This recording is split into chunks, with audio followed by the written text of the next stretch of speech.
अभी जहां हम खड़े हैं ये रणबीरपुर थिक्से है ब्लॉक, ले डिस्ट्रिक्ट में, और इसकी जो फील्ड की सोइंग हुई थी जुलाई 3 को, और अभी जो है 2 महीने भी नहीं हुए, ऑलमोस्ट हार्वेस्टिंग के लिए क्रॉप तैयार है। 10 दिन में इनका राइपनिंग हो जाएगा। तो ये एक्चुअली चमत्कार भी है, लेकिन एक अच्छी रिसर्च है कि ले में भी डबल क्रॉप पॉसिबल है। अभी तक यहाँ लोगों के दिमाग में, रिसर्चर्स के दिमाग में, साइंटिस्ट के दिमाग में यही था, एडमिनिस्ट्रेशन के दिमाग में, कि डबल क्रॉप पॉसिबल है सिर्फ सकलसे में, और ले डिस्ट्रिक्ट में जो है इस ब्लॉक में पॉसिबल नहीं है। इस एक्सपेरिमेंट ने ये शो कर दिया कि हम डबल क्रॉप यहाँ ले सकते हैं, क्योंकि अगर हम सोइंग जो है 15 जून तक कर लें, उससे पहले हम एक क्रॉप तो ले सकते हैं अप्रैल एंड के या मिडिल में सोइंग करके, और उसको हार्वेस्ट कर सकते हैं 15 जून तक, और दूसरी क्रॉप जो है 15 जून के करीब सोइंग करके आराम से उसको हम सितंबर 10 तारीख तक हार्वेस्ट कर सकते हैं। तो डबल क्रॉप पॉसिबल है। और यहाँ जो ये वैरायटी आप देख रहे हैं, ये दूसरा चमत्कार है, क्योंकि ये प्लेन की वैरायटी है, ये हाई ऑल्टीट्यूड की वैरायटी नहीं है। अब जब हम स्पेसिफिकली हाई ऑल्टीट्यूड की वैरायटी लाएंगे, उसका जो ग्रोथ होगा, उसका जो यील्ड होगा, इससे कहीं गुना अच्छा हो रहेगा। यहाँ भी जो हमें यील्ड लग रही है वो काफी अच्छी यील्ड लग रही है। आप अगर देखेंगे पॉड फॉर्मेशन जितना मैक्सिमम पॉसिबल है एक प्लांट पे, वो सारा हुआ है। और असली चीज जो यहाँ मुझे भी चौंका गई इस बार, जो हमारे सीड साइंटिस्ट थे दिल्ली में जो हमारे साथ एसोसिएटेड हैं, उनका कहना था कि यहाँ पॉलिनेशन की बड़ी डिफिकल्टी हो जाएगी, क्योंकि डेजर्ट में पहली बार कल्टीवेशन हो रही है।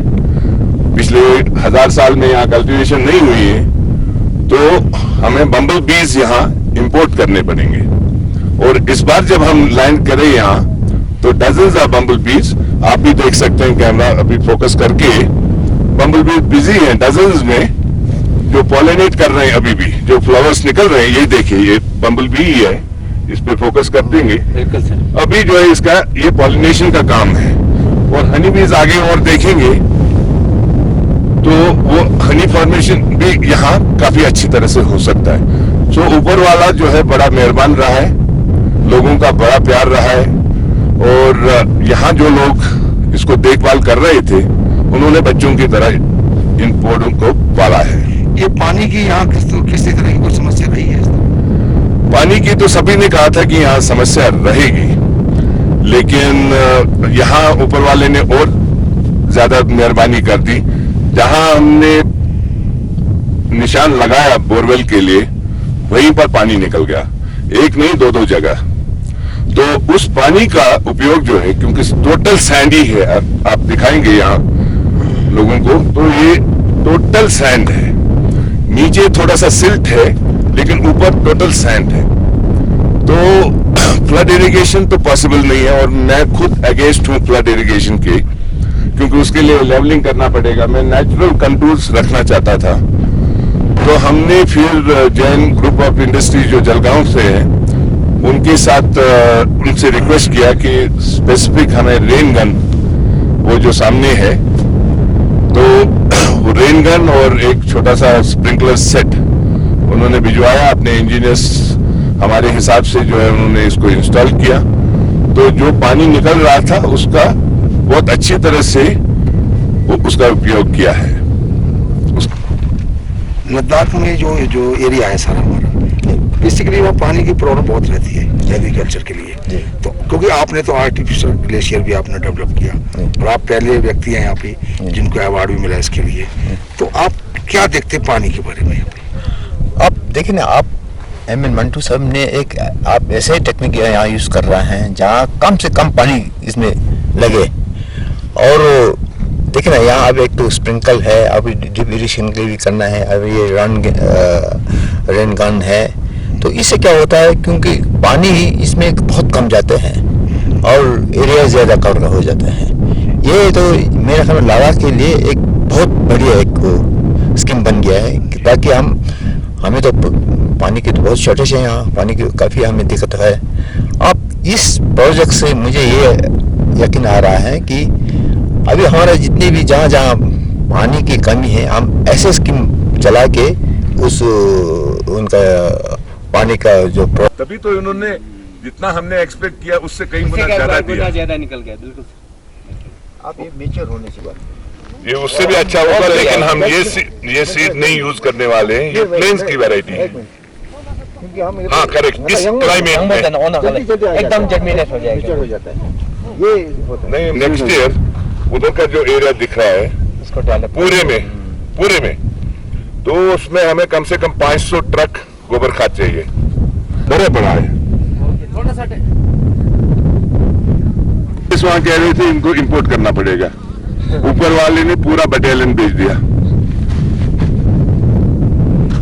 आपके फ्रेम में भी दिख गया आपको अच्छी तरह से।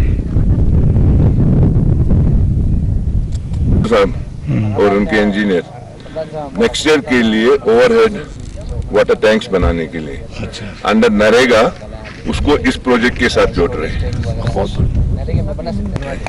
कैसे दूसरे प्रोजेक्ट्स जो है इसमें जुड़े डेवलपमेंट प्रोजेक्ट के साथ जोड़ के, नहीं तो स्टैंड अलोन होता है ना, तो यहाँ रूरल डेवलपमेंट के उनका कन्वर्जेंस इस प्रोजेक्ट के साथ करेंगे, ठीक है। तो ये भी मिस्टर मानटू ने इनको सजेस्ट किया, क्योंकि मिस्टर मानटू जो है एडवाइजर भी है काउंसिल के, और काउंसिल इस प्रोजेक्ट का पार्ट है। तो गवर्नमेंट के प्रोजेक्ट्स जहाँ जहाँ पॉसिबल हैं वो मिला रहे हैं कन्वर्जेंस। वीडियो साहब ये बताइए कि ये जो प्रोजेक्ट है रणवीरपुरा वाला जी, एग्रीकल्चर प्रोजेक्ट है, बेसिकली सस्टेनेबल एग्रीकल्चर। आप इसमें आपके क्योंकि आप वीडियो हैं और आपके पास बहुत सारी योजनाएं हैं, नरेगा है, बहुत जवार, बहुत आपके पास प्रोजेक्ट होते हैं। उन प्रोजेक्ट को इस प्रोजेक्ट में कैसे आप जोड़ेंगे? जी शर्मा साहब, मैं ब्लॉक डेवलपमेंट ऑफिसर ठीक से यहाँ पर मंटू साहब जो हमारा एक बहुत ही महान हस्ती है, एक्सपर्ट है एग्रीकल्चर रिलेटेड, और वो हमारे यहाँ लद्दाख ऑटोनोमस हिल डेवलपमेंट काउंसिल का एडवाइज़र भी है, जो एग्रीकल्चर सेक्टर में इनकी एडवाइस के हिसाब से यहाँ पर मैं ये कहना चाहूँगा, जो रणबीरपुर ये इलाका है जहाँ पर हम अभी बैठे हैं, इस एरिया को एक चंग यहाँ लैंड पड़ा हुआ है, बैरन पड़ा हुआ है, कहीं कुछ नहीं हुआ है, लेकिन उनके इनिशिएटिव से और हमारे कौंसल के कोलैबोरेशन से इन्होंने एक बहुत बड़ा एक अच्छा कारनामा यहाँ अंजाम दिया है। जो आप यहाँ नज़र दे रहे हैं, यहाँ पर मास्टर्स और वो ये पॉलिसीज का ये सीट यहाँ इन्होंने ग्रो किया हुआ है। मैं इससे बहुत ही मुतासिर हुआ हूँ, और मैं ये आपको ये कहना चाहूँगा कि इससे इसी तरह हमारे एज ए जेस्चर ऑफ या बेनिफिशियरी ओरिएंटेड ये बहुत बड़ा काम इन्होंने जो हाथ में लिया है। मैं अपने रूरल डेवलपमेंट की ओर से ये कहना चाहूँगा कि जो ये ज़मीन अभी यहाँ पड़ा हुआ है, इसमें एमजी नरेगा के स्कीम के तहत हम इनको एज ए कन्वर्जन में जो भी हमसे हो सके इनको ये यहाँ पर ये काम चलाना चाहते हैं। और हमारे जो डिपार्टमेंट के हमारे कौंसिल के हिदायत के मुताबिक मैं यहाँ पर आया हूँ, और इन फर्स्ट पे मैं ये कहना चाहूँगा कि यहाँ पर जो 2-3 जगह बड़ा है वहाँ ओवरहेड हम वो वाटर हार्वेस्टिंग टैंक हम बनाएंगे, और साथ साथ में इसके बाद जो इसके चैनलाइजेशन वगैरह होगा वो भी हम काम इसमें एमजी नरेगा स्कीम के कन्वर्जन में लेके हम इनको करने की कोशिश करेंगे। हम इसमें ज़रूर सफल हो जाएंगे।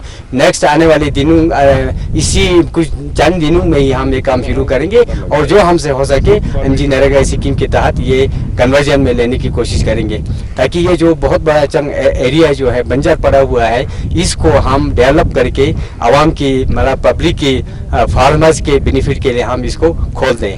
नरेगा में आप जो लोकल जाके जो लोग होते हैं, ग्रामीण होते हैं, उनको रोजगार मिलता है। बिल्कुल सर। तो हम मान के चले कि यहाँ के जो आसपास के गांव के लोगों को इस प्रोजेक्ट से और आपके प्रोजेक्ट से मिलके रोजगार भी मिलेगा।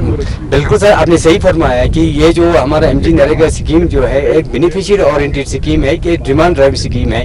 इससे इस प्रोजेक्ट जो अभी आपने यहाँ ये जो प्रोजेक्ट हमारे मंटू साहब ने जो हाथ में लिया है, इस प्रोजेक्ट के इर्द गिर्द जो काम करके इर्द गिर्द के हमारे ये रणबीरपुर हो या थिकसे हो, ये इर्द गिर्द के या नंग इलाके का होगा, ये बेनिफिशियरी यहाँ पर आके इससे एम्प्लॉयमेंट भी ले सकते हैं, रोजगार भी ले सकते हैं। तो इसमें काम करके इससे एक फायदा ये भी होगा, ये इलाका जो बंजर पड़ा हुआ है ये ग्रीनरी होगा। ये आने वाले दिनों में हमारे लद्दाख के लोगों के हित रूरल डेवलपमेंट डिपार्टमेंट में बहैसियत ब्लॉक डेवलपमेंट ऑफिसर ठीक से काम कर रहा हूँ। जी सर। अभी तक तो जो उधर देखा आपने वो तो इस साल का काम था। अब नेक्स्ट ईयर की प्लानिंग का थोड़ा सा आपको ग्लिम्स दिखा देते हैं। नेक्स्ट ईयर जो ये सामने इलाका है इसमें पूरे में मस्टर्ड की सोइंग होगी। ये लगभग 300 एकड़ के करीब है और उसका इरिगेशन का काम जो है आज से प्लानिंग शुरू कर रहे हैं। तो सबसे पहले वाटर स्टोरेज, एक स्टोरेज टैंक यहाँ होगा सदर्न साइड में और दूसरा स्टोरेज टैंक वहां ईस्ट में होगा और तीसरा स्टोरेज टैंक उस साइड में नॉर्थ ईस्ट में होगा। तो 3 एंड्स पे 50-50 हजार लीटर के आपको अगले साल जो है जब भी आएंगे मार्च में तो ओवरहेड टैंक्स 3 50-50 हजार लीटर के यहाँ दिख जाएंगे 10 मीटर हाइट के। उससे इस इलाके में जो एग्रीकेशन की जो प्रॉब्लम है, सिंचाई की जो प्रॉब्लम है, वो अपन पूरी कर पाएंगे। बिल्कुल, उसको फिर हमने माइक्रो इरिगेशन से यूटिलाइज करना है ताकि उसका एक एक बूंद का जो है प्रॉपर यूसेज हो जाए। उसके लिए अलग अलग सिस्टम्स होंगे जो आज देखा आपने, इससे भी इम्प्रोवाइज वर्जन अगले साल होंगे क्योंकि एरिया बहुत लार्ज होगा। वहां जो है ऑटोमेटिक ड्रिप भी आपको मिलेगा पेरिफेरी प्लांटेशन के लिए, automatic drip system, computer control. और अंदर जो फसल होगी क्योंकि क्लोज डिस्टेंस पे ये लगाते हैं मस्टर्ड, तो इसके लिए मोबाइल रेन गन्स होंगी, मोबाइल रेन गन्स, और वो हम लद्दाख में ही फैब्रिकेट करवा रहे हैं। सो मेक इन इंडिया जो है मोदी जी का सपना है, मेक इन ले हो जाएगा, मेक इन ले और मेक इन इंडिया हो जाएगा।